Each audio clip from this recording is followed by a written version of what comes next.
ঢুকছি এতবার কেটেছে তো। নমস্কার। Good evening, ladies and gentlemen. This evening we are going to present Pratik Rati's Pancham Veda, a short play on the occasion of Vishwa Jan Run celebrating 25th completion of Jan Bharat Run Mahotsav 2025. Our play, as scheduled, is going to begin just now. The play starts.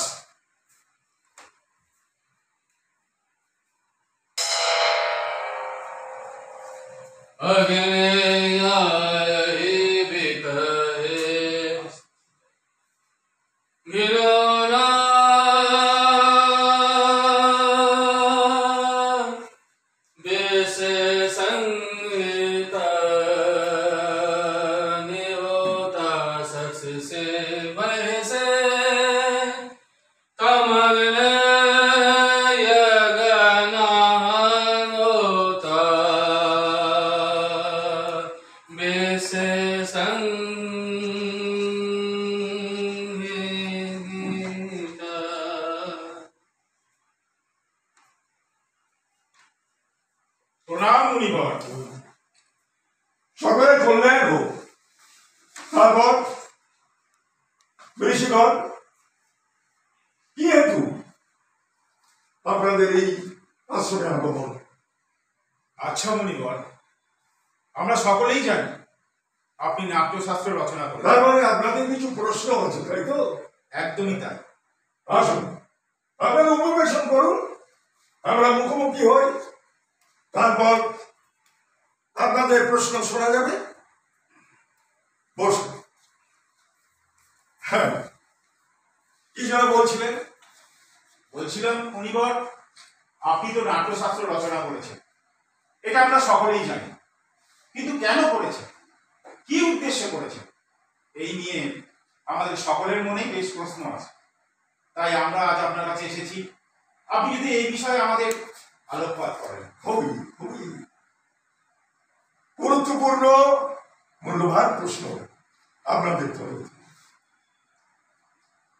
প্রথমে আমি বলি যে এই যে নাট্যশাস্ত্র কেন রচনা করা হল, এর একটা ছোট ইতিহাস আছে।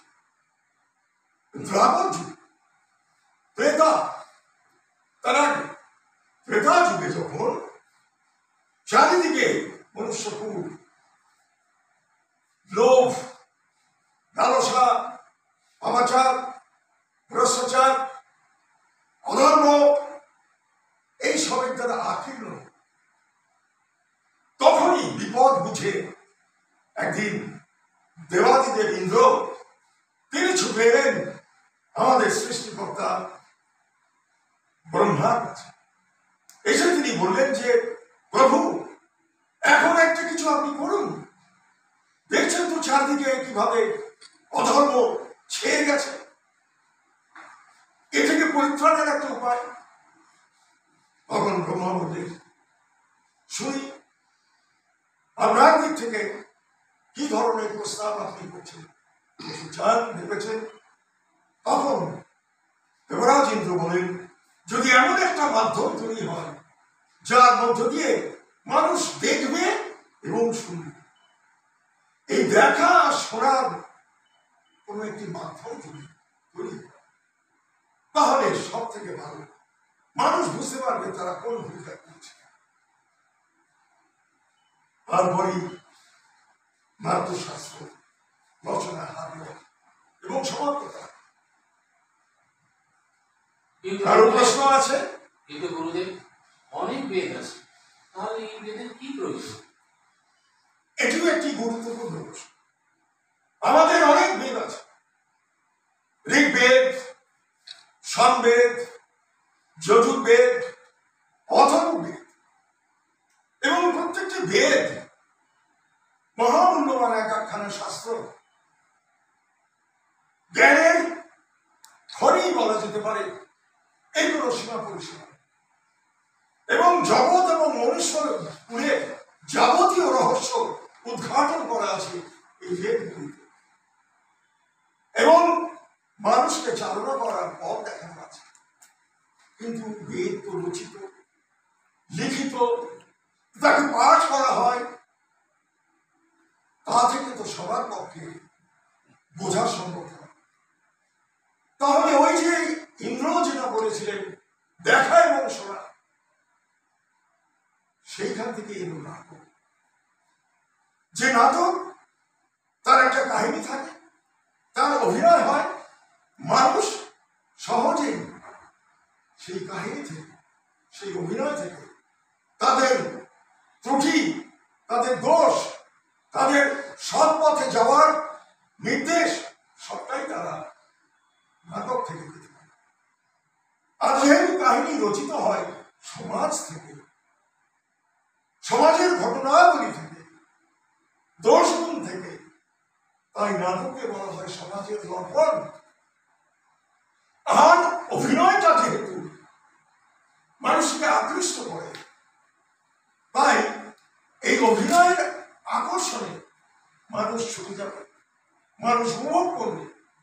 এটা একই সঙ্গে বিনোদন, তার সঙ্গে শিক্ষা দেওয়ার একটি মাধ্যম। তবে কথা হচ্ছে যে এই যে এইভাবে যে নাট্যশাস্ত্র রচিত হল, সেই নাট্যশাস্ত্রে বেদের বিভিন্ন অংশ কিন্তু এসেছে। যেমন ঋগ্বেদ থেকে এসেছে পাঠ, সামবেদ থেকে এসেছে সঙ্গীত, যজুর্বেদ থেকে এসেছে অভিনয় এবং অথর্ববেদ থেকে এসেছে রস।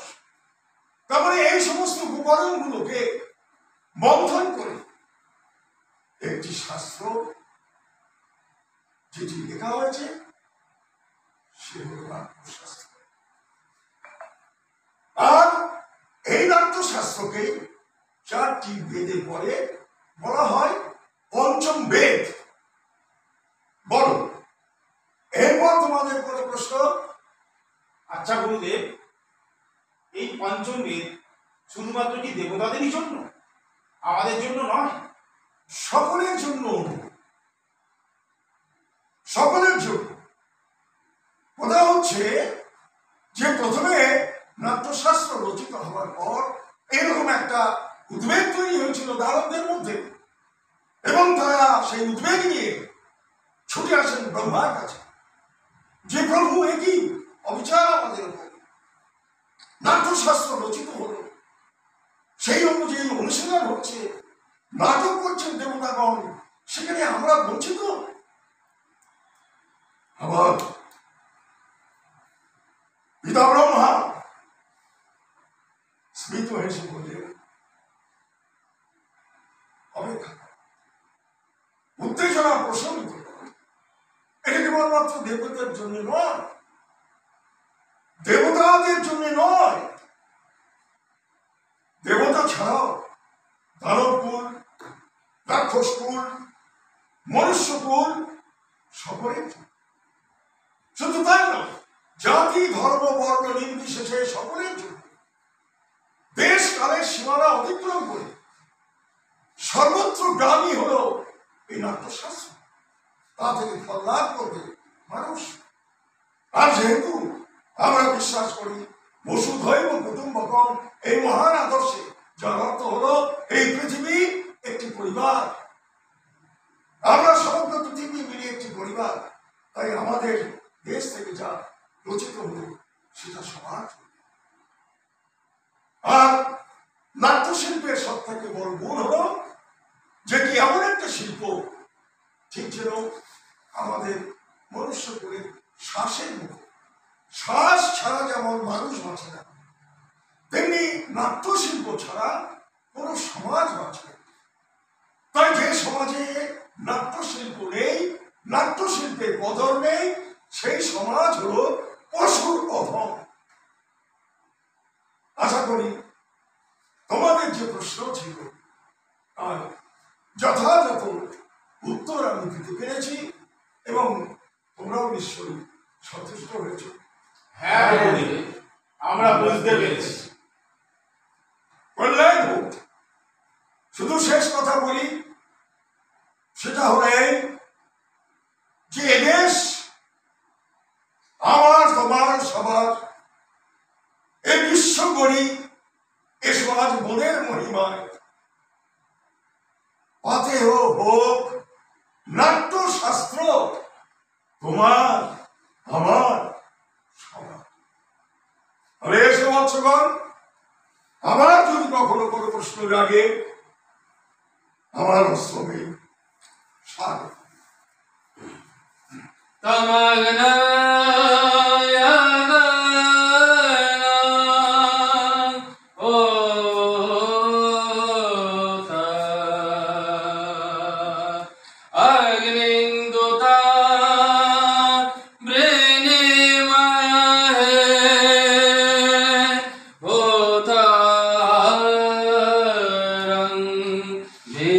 Veda